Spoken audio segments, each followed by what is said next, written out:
बिस्मिल्लाहिर्रहमानिर्रहीम। अस्सलाम वालेकुम dear student. First year mathematics में हम चैप्टर नंबर 11 इससे पहले क्लासेस में करा चुके थे। आज इसको हम जो है रिव्यू करते हैं। चैप्टर नंबर 11 एक आसान चैप्टर है ट्रिग्नोमेट्री का, एप्लीकेशन ऑफ ट्रिग्नोमेट्री।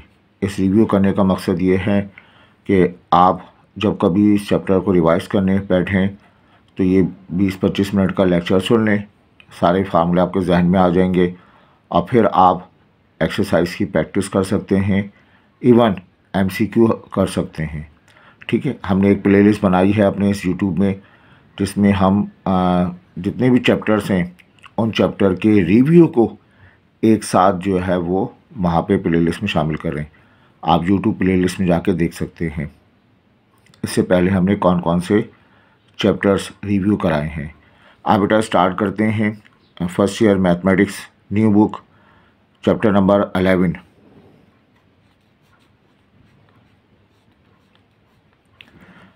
ये चैप्टर है एप्लीकेशन ऑफ ट्रिग्नोमेट्री। इससे पहले ओल्ड बुक में इस चैप्टर का नाम था सॉल्यूशन ऑफ ट्रायंगल। इसमें आपने पढ़ना है, हम पहले 11.3 से स्टार्ट करते हैं। एरिया ऑफ ट्रायंगल 11.3 के तमाम क्वेश्चंस का टॉपिक है। बेटा ये शेप है, इस शेप को हम कहते हैं रेक्टेंगल, है ना। ये शेप क्या कहलाती है? रेक्टेंगल। इसकी ये साइड लेंथ हो जाएगी और ये साइड ब्रेथ। इसका फार्मूला क्या होता है? लेंथ और ब्रेथ को मल्टीप्लाई कर दें, एरिया निकल आएगा। लेंथ और ब्रेथ को आपस में मल्टीप्लाई कर दें, यू गेट एरिया। ठीक है, फिर ये वाली शेप जो है, इस शेप को हम नाम देते हैं ट्रायंगल का नाम देंगे और छोटी क्लासेस में पढ़ाया जाता है। ये वाली साइड बेस कहलाती है। इसके टॉप से एक लाइन ड्रॉ करें जो सामने वाली साइड पे परपेंडिकुलर हो। इस लाइन को एल्टीट्यूड का नाम देते हैं। तो फार्मूला होता है half multiplied by base multiplied by altitude. ये इसका बेसिक या समझे प्राइमरी फार्मूला है जो छोटी क्लासेस में, प्राइमरी सेकेंडरी क्लासेस में बच्चों को पढ़ाया जाता है। रेक्टेंगल का एरिया लेंथ इंटू ब्रेथ और इसका एरिया जो होगा वो होगा, इसका एरिया आपको मिलेगा हाफ बेस एल्टीट्यूड। अब आइए, आपने अपने इस चैप्टर में क्या पढ़ने हैं। केस नंबर 1 है ऑल साइड्स आर नोन। एक ट्रायंगल है, उसकी तीनों साइडें मालूम हैं। साइड ए भी मालूम है, साइड बी भी, साइड सी भी। तो उस सूरत में हमारे पास जो फार्मूला है वो फार्मूला लिखा हुआ है S multiplied by S minus A multiplied by S minus B S minus C. इस फार्मूले को हीरो फार्मूले का नाम देते हैं। इस फार्मूले को हीरो फार्मूले का नाम भी दिया जाता है। ए बी सी आपको गिवन है, S S minus B. S क्या चीज़ है? एस को एस एक फार्मूले का नाम है, उसकी वैल्यू ए प्लस बी प्लस सी अपॉन 2 के बराबर है। इस एस को नाम देते हैं सेमी पेरीमीटर, पेरीमीटर का नाम देंगे। इस एस को सेमी पेरीमीटर का नाम दिया जाएगा, लिख लीजिएगा। तो इस फार्मूले की मदद से हम मैक्सिमम क्वेश्चंस करते हैं। अब आइए, केस नंबर 2 है साइड एंगल साइड। दो साइड पता है और एक एंगल।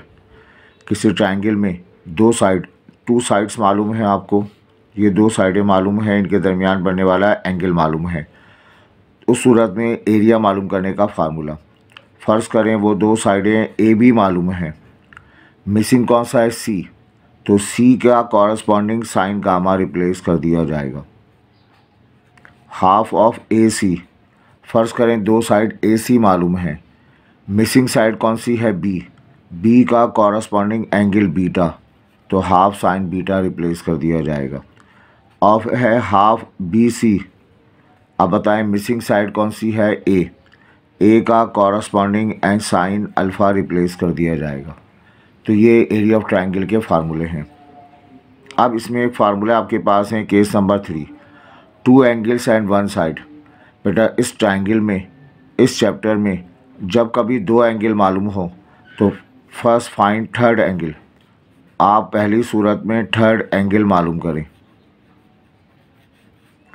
और उस थर्ड एंगल का फार्मूला होता है alpha plus beta plus gamma is equal to 180 degree.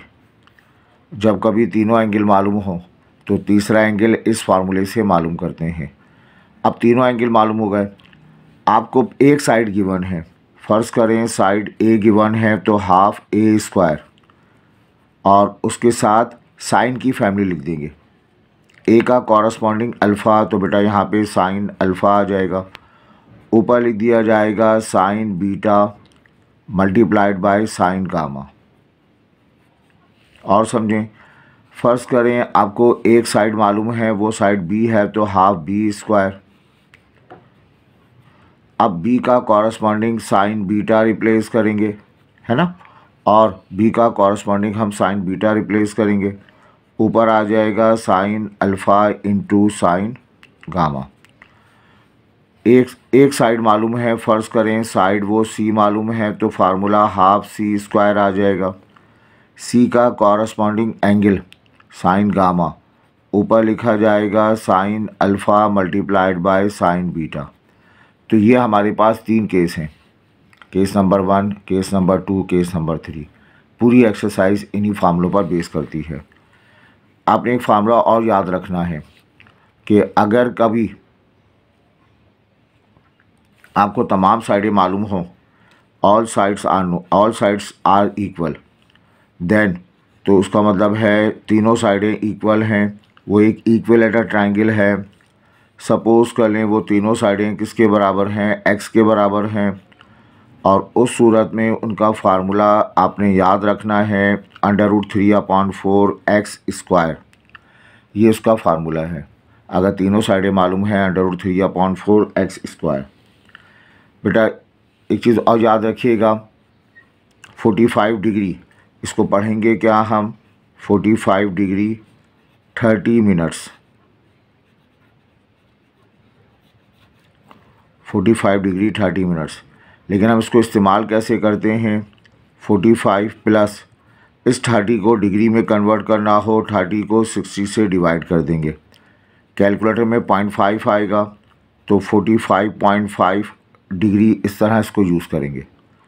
और समझें ये लिखा हुआ है आपके पास इस 10 डिग्री 20 मिनट्स, क्या पढ़ेंगे इसको, 10 डिग्री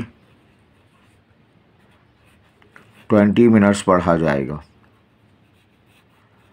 अगर कहीं लिखा हुआ है तो उसको हम मुकम्मल तौर पर डिग्री में कैसे कन्वर्ट करेंगे, 10 लिखेंगे, इस मिनट्स को 60 से डिवाइड कर देंगे तो कैलकुलेटर हमें आंसर देगा 20, 10 तो आंसर देगा, और इस 20 डिवाइडेड बाय 60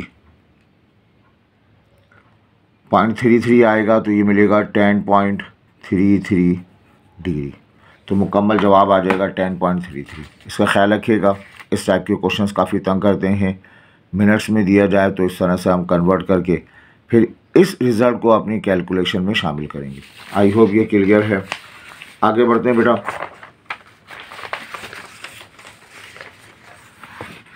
अब हमारे पास एक्सरसाइज आ जाती है 11.4। इस 11.4 में क्या पूछा गया है, इसमें सर्कल्स की बात की जा रही है जो ट्रायंगल के साथ मिक्सअप हैं। पहला सर्कल है सर्कमस्क्राइब सर्कल या सर्कम सर्कल। अगर आपको उसकी मीनिंग पता है तो काम आसान हो जाएगा। सर्कमस्क्राइब के माने होता है घेरे में लेना। मसलन आप कहानियाँ पढ़े हैं तो बादशाह के किले को घेरे में ले लिया गया। तो एक सर्कल हमें बनाना है, उसका नाम है सर्कमस्क्राइब सर्कल। शॉर्ट फॉर्म में उसको हम क्या कहते हैं, सर्कम सर्कल का नाम देते हैं। ये ऐसा सर्कल होगा जो ट्रायंगल के तीनों वर्टिसेस से पास हो रहा होगा, ट्रायंगल के वर्टिसेस को घेरे में ले रहा होगा। उस सर्कल को सर्कमस्क्राइब सर्कल का नाम देंगे। याद रहेगी बात ये। अब इसमें कितने वर्टिसेस मिलेंगे आपको, इसमें मिलेंगे 3 vertex, vertex A, vertex B, vertex C. इसका कोई ना कोई सेंटर भी होगा, उस सेंटर को ओ से शो करते हैं। ओ क्या है, सेंटर है। इस सेंटर को सर्कम सेंटर का नाम देते हैं।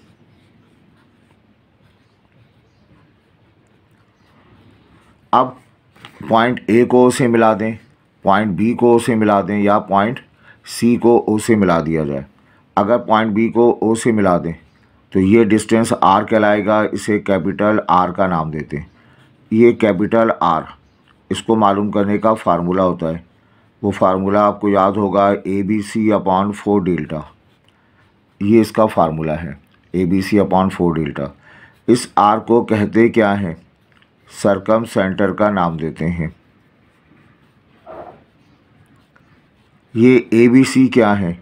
ए के opposite side small a, B के अपोजिट साइड स्मॉल b और सी के अपोजिट साइड स्मॉल c।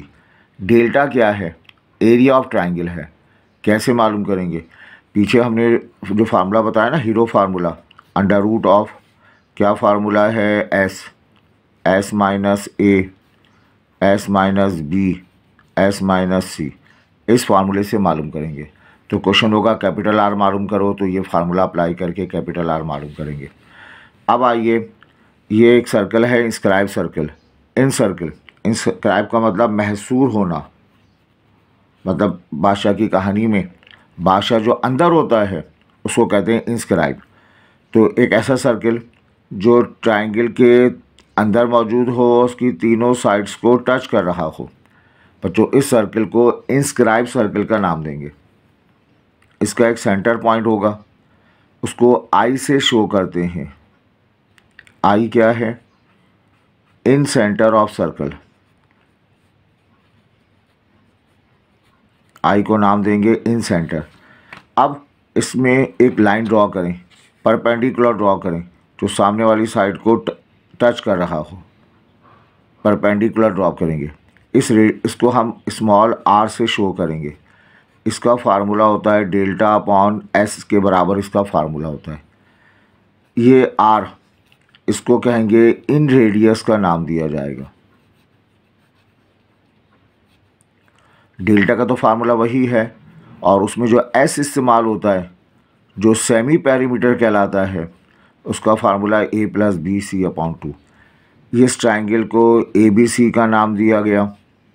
इसके opposite side small a, small b और स्मॉल c, और इसका जो रेडियस आएगा वो स्मॉल r कहलाएगा। ठीक है, तो दो सर्कल हमने समझा दिए। सर्कमस्क्राइब सर्कल जो बाहर हो, इंस्क्राइब सर्कल जो इनसाइड हो, इसके रेडियस को कैपिटल R, इसके रेडियस को R। अब आइए दे रहा थर्ड टाइप, तीसरी टाइप है हमारे पास स्क्राइब सर्कल या ई सर्कल। ये ट्राइंगल हमारे पास है। हम करें क्या? यहाँ पर जो ट्राइंगल के 3 साइड्स हैं, इन तमाम साइड्स को एक्सटेंड कर दिया जाए। 3 साइड्स हैं, इन तमाम साइड्स को हम बढ़ा दें। ठीक है, इन तमाम साइड्स को दोनों डायरेक्शन में बढ़ा दिया जाए। जब इन तमाम साइड्स को हम दोनों डायरेक्शन में बढ़ा देंगे और तीसरी साइड्स को भी बढ़ा दिया जाएगा, तो होगा ये इस ट्राइंगल के 3 मैदान मिल जाएंगे। Vertex A, vertex B, vertex C। ए के सामने एक मैदान मिलेगा। इस मैदान में हम क्या ड्रॉ करें बताएं? एक सर्कल ड्रॉ करें। एक ऐसा सर्कल ड्रॉ करें जो इसके तीनों साइड्स को टच कर रहा हो, इस साइड को भी, इस साइड को भी, इस साइड को भी टच कर रहा हो।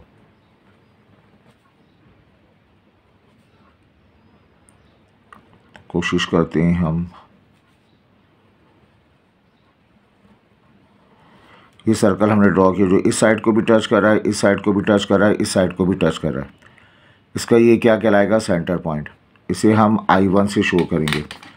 अब ये 3 साइड को टच कर रहा है, किसी साइड को इससे मिला दिया जाए, इसके रेडियस को R1 से शो करेंगे।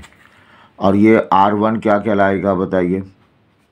A के अपोजिट है तो इसका फार्मूला होगा delta upon S minus A। इस R1 को क्या कहेंगे? E radius. E radius, E circle है ये, opposite to A, opposite to vertex A, vertex A के सामने। अब क्या करें? बी के सामने मैदान हमारे पास है, एक खुला सा मैदान है, यहाँ पर हम सर्कल ड्रॉ करें।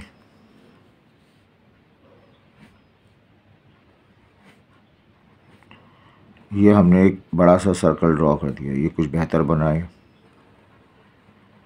ये सर्कल हमने ड्रॉ कर दिया।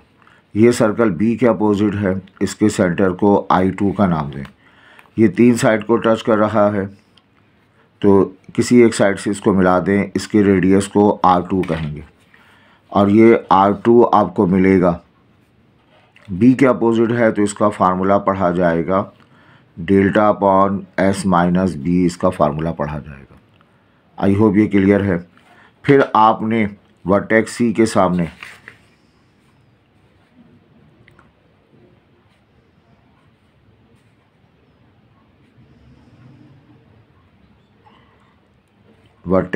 सामने सर्कल ड्रॉ करेंगे और ये इसका सेंटर कहलाएगा। आप किसी भी साइड से मिला दें, इसके रेडियस को R3 का नाम देंगे। और इस R3 की वैल्यू मालूम करने के लिए हमारे पास फार्मूला है delta upon S minus C है। तो there are 3 type of radius R1, R2, R3। अच्छा, ये हमारे पास 3 किस्म के सर्कल हो गए, सर्कमस्क्राइब सर्कल, इनस्क्राइब सर्कल और ई सर्कल हमने ड्रॉ कर दिया। अब आइए, याद रखने वाली बात है, डेल्टा की वैल्यू हमने आपको बताई S minus A, S minus B, S minus C. इस पूरी एक्सरसाइज में यही फार्मूला इस्तेमाल होगा। अगर स्क्वायरिंग कर दें तो रूट कैंसिल हो जाएगा। ये वाला फार्मूला भी हम डायरेक्ट इस्तेमाल करेंगे। अगर ये 4 फ्रेंड अंडर रूट में लिखे हों तो डेल्टा के बराबर हैं, और अगर ये 4 फ्रेंड अंडर रूट से आज़ाद हों तो डेल्टा स्क्वायर के बराबर हैं।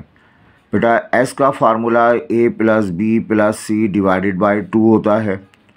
2 उधर शिफ्ट कर दें, 2S की value A plus B plus of C के बराबर मिला करता है।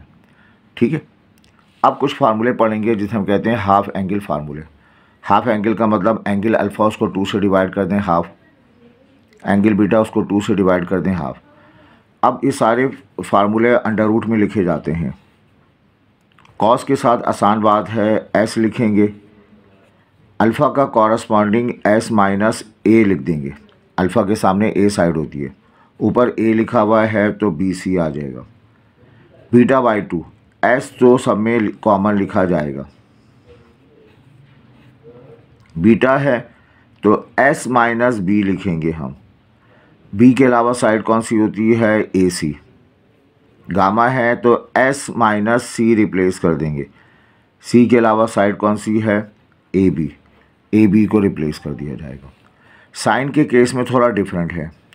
साइन के केस में S बिल्कुल नहीं आता, अल्फ़ा से S माइनस ए वो भी बिल्कुल नहीं आता।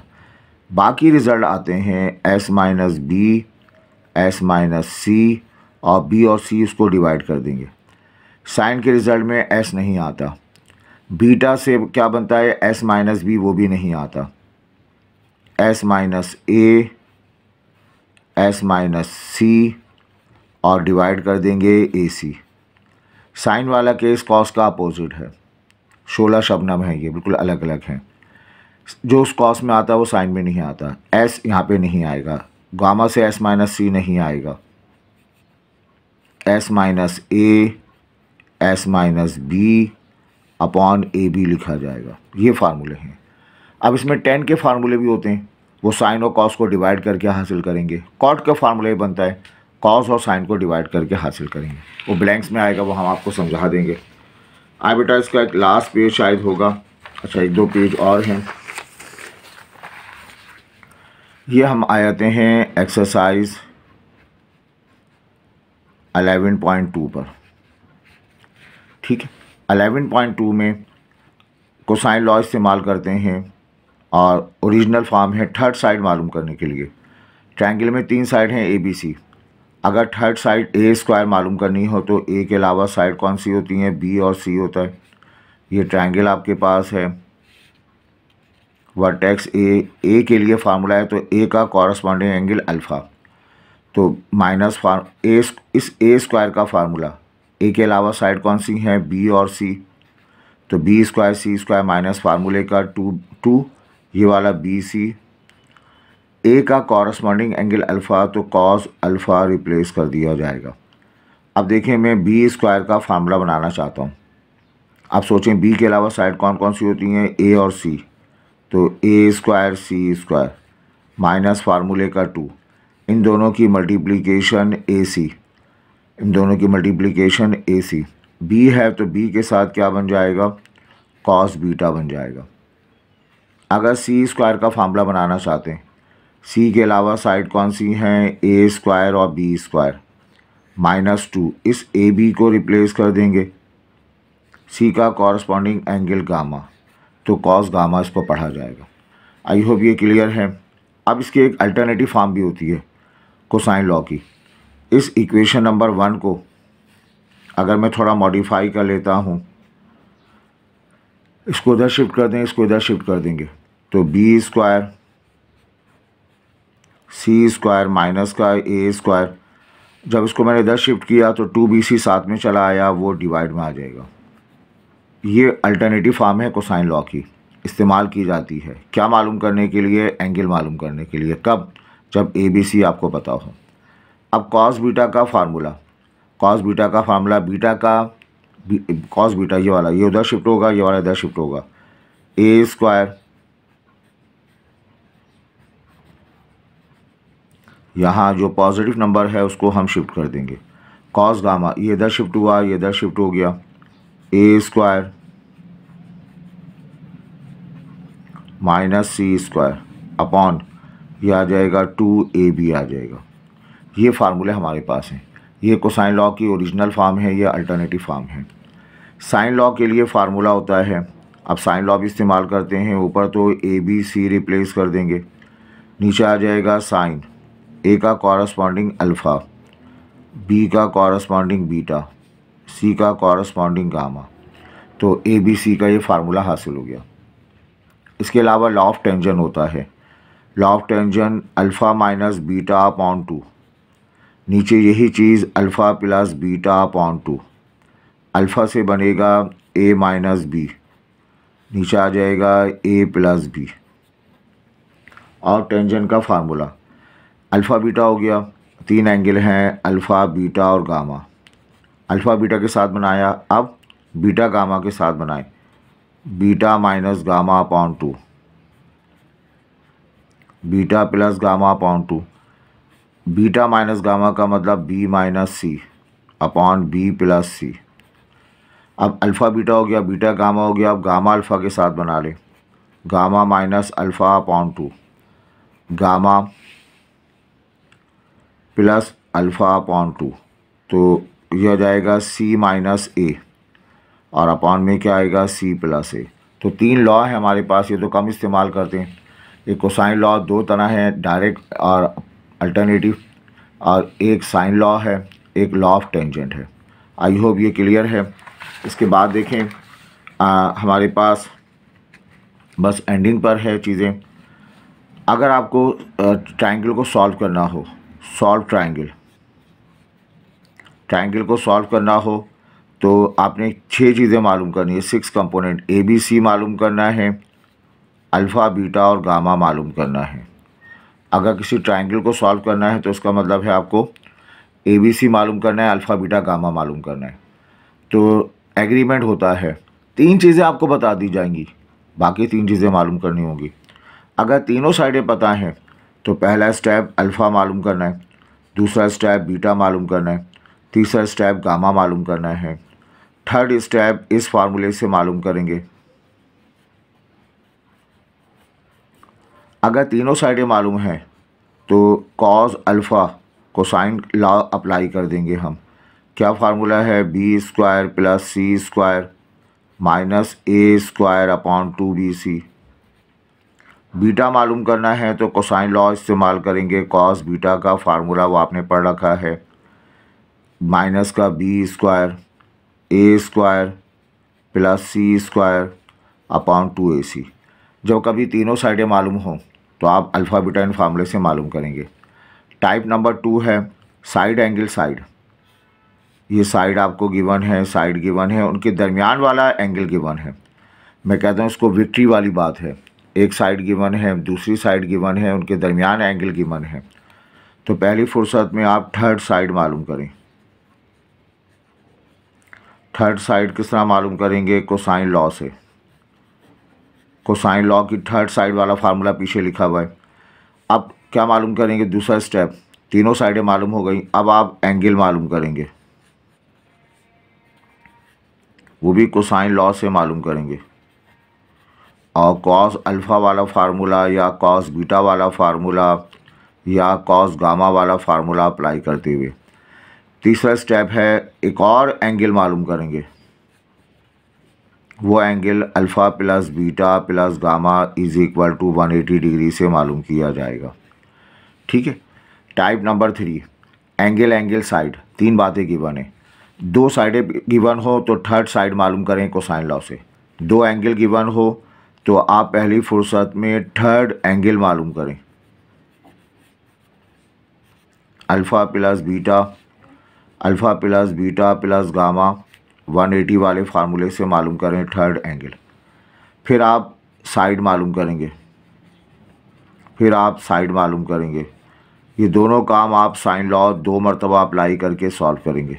साइन लॉ बताया, 2 मरतबा अप्लाई करेंगे। ये बात याद रखनी है, अगर लॉन्गर द साइड, ट्रायंगल की साइड बड़ी हो तो उसके सामने वाला एंगल भी जो है वो लार्जर बनता है। Longer the side, longer the angle, corresponding angle बड़ा होगा। सही। अगर साइड छोटी हो तो उसके सामने जो एंगल बनेगा वो भी स्मॉलर बनेगा। Smaller the side, smaller the angle.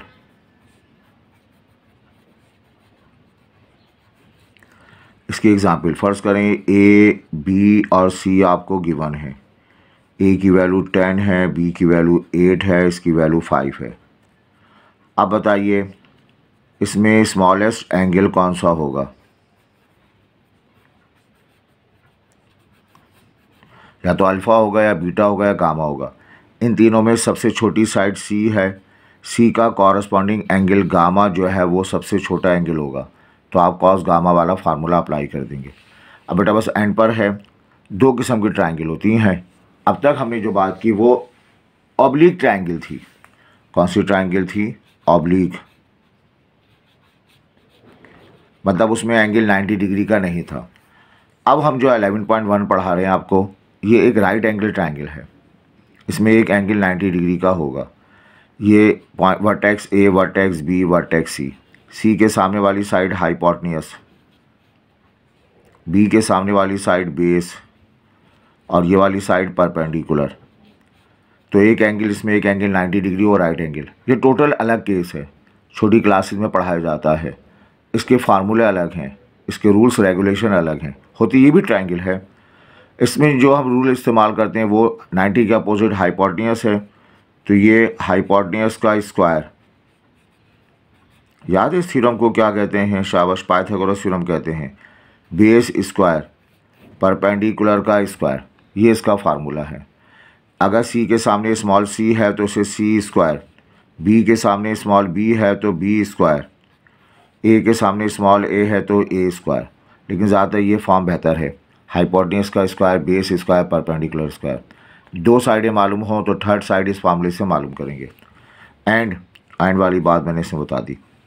अब देखें, एक शख्स ज़मीन पर मौजूद है, वो किसी दरख्त को देख रहा है, तो दरख्त को ये इसका सामने देखेगा आई लेवल, लेकिन अगर दरख्त को देखेगा तो हॉरिजॉन्टल के साथ कुछ एंगल बनाएगा, हॉरिजॉन्टल के साथ कुछ एंगल बनाएगा। तो हॉरिजॉन्टल के साथ एंगल बनाने वाले को हम क्या कहते हैं? एंगल ऑफ एलिवेशन का नाम देते हैं, है ना।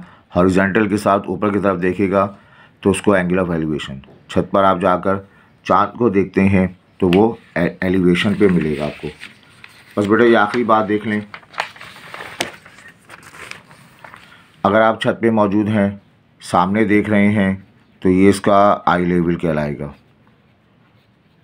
नीचे कोई शख्स को 3 डब्बे वाला पुराना सामान लेने वाला आ जाए तो उसको आप नीचे देखेंगे, उसको देखने के लिए आई लेवल से नीचे देखेंगे, तो आई लेवल से जो एंगल बनाएंगे उस एंगल को हम नाम देंगे एंगल ऑफ डिप्रेशन का नाम देंगे। ठीक है।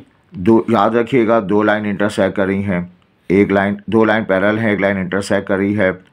इस लाइन को ट्रांसवर्स लाइन का नाम देते हैं।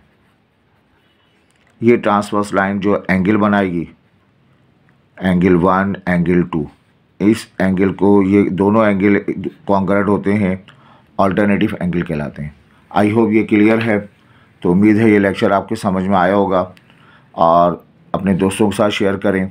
विदिन 30 मिनट्स हमने पूरा जो है वो चैप्टर 11 रिव्यू कर दिया और अब आप जो है एक्स की एक्सरसाइज, ये रिव्यू उस वक्त इम्पॉर्टेंट है जब आपने चैप्टर पढ़ रखा हो, तो रिव्यू से सारी चीज़ें अलाइन हो जाएंगी और आप बेहतर अंदाज से प्रैक्टिस कर पाएंगे। अपना ख्याल रखें, स्टडी करते रहिए और हमारे ई कैट ग्रुप है जिसमें टेस्ट वगैरह होते हैं, उसको ज्वाइन कीजिए। Thank you.